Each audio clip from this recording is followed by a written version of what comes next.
Hi guys, thanks for checking the video out. Steve Buzza here, and I'm with Blake Snyder. So we have just played in the Pro-Am for the Thailand Open. So it's a Asian Tour event that's just been added, and you played really well, really impressed.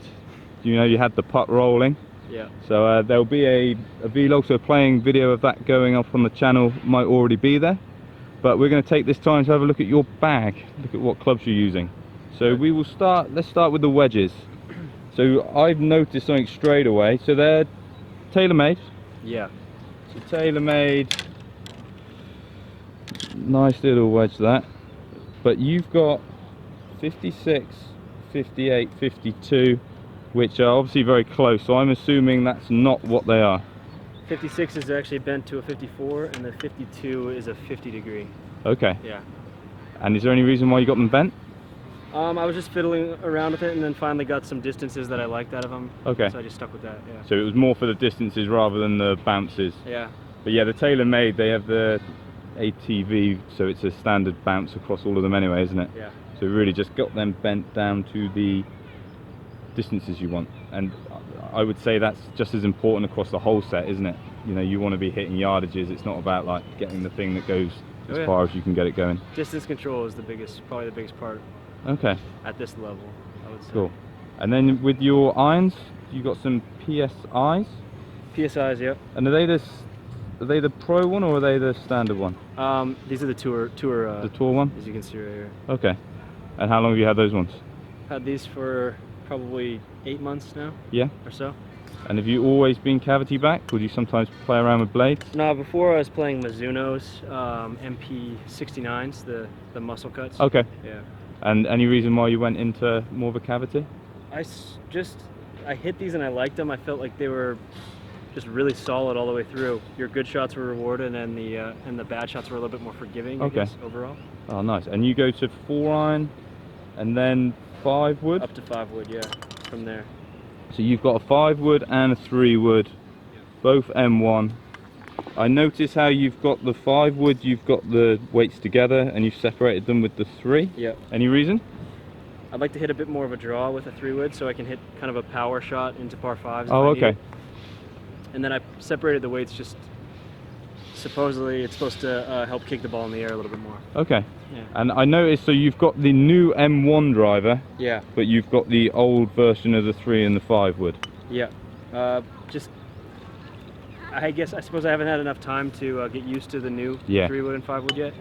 So I wanted to play something I was comfortable with, and I know the spin. Yeah, yeah, and you hear that a lot. So I've done a few of these with some tour pros, like Keradec had a 3-wood in there that was like 4 or 5 years old.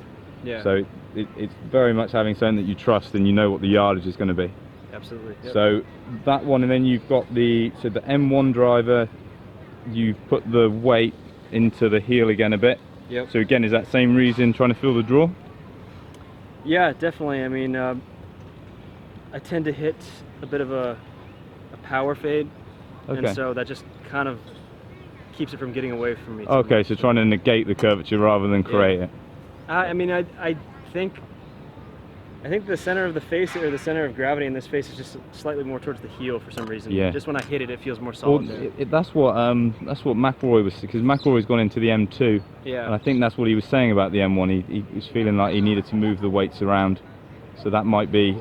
Yeah. There might be some truth in that. I particularly like the M1 because it's just way less spin, and I hit up on it a ton. Okay. This is an 8.5 degree driver, but I launch it at a 14. Oh, okay. So, for me, I just want something I can square the face and just let it fly with no spin. Okay, nice. And I see, like, I've got you to take the head covers off so we could see them, but you do have a special / old one. Yeah. So this is the college mascot, the Cougars for Washington State University. Okay. And I always got to represent, you know. Yeah. And you were playing, so they're quite big, aren't they? They're NCAA. They're Pac-12. Okay. And they're the program's starting to get better and better. Okay, cool. And then you slotted some putts today. Yeah. You slotted a few. So let's see the magic wand. Oh, just going at everything with the Pro-Am. That's why. There we go. So you got the Seymour, and that's the center shafted version. Center shafted, yeah. So they're always like that. And how long's that one been in the bag? 4 weeks. 4 weeks. Yeah. And that, so obviously people think Zach Johnson when you think Seymour, but you've got the forged version. Yeah. whereas he's got the other version, hasn't he? He's got the more standard one. And why did you make the change? I got fitted for this. It's the first time I've been fitted for a putter, and the ball rolls really well with this thing. Okay. Yeah, it's just really solid. I mean, all the way through. Yeah, and it's interesting because you get a lot of tour pros that don't get fitted. You know, we're trying to push that you should be getting fitted for putters. It makes a big difference. And you know, you've played high level golf for years, and you're saying that's the first time you've really been fit. Yeah, I know, and I guess the timing was right to switch to this one, just with where my putting was, and then I'll just say, like, the difference between one putt at the PGA level or at the Asian Tour level, it can mean the difference between a lot of money.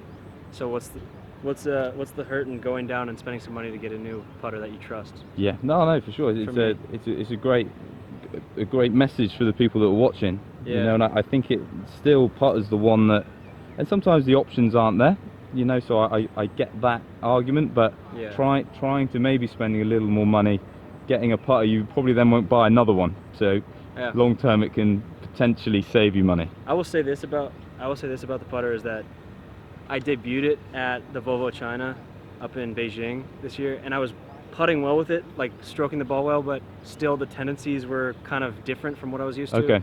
So I'd miss 6-footers maybe a little bit more often than I do now. So any putter, it's just going to take time to kind of break in. Yeah, so it's getting the one that you know it's almost like when I got fit for my one, I was finding that it meant that I wasn't blaming the putter anymore, and actually it's allowed me to practice more. It can actually clear your mind.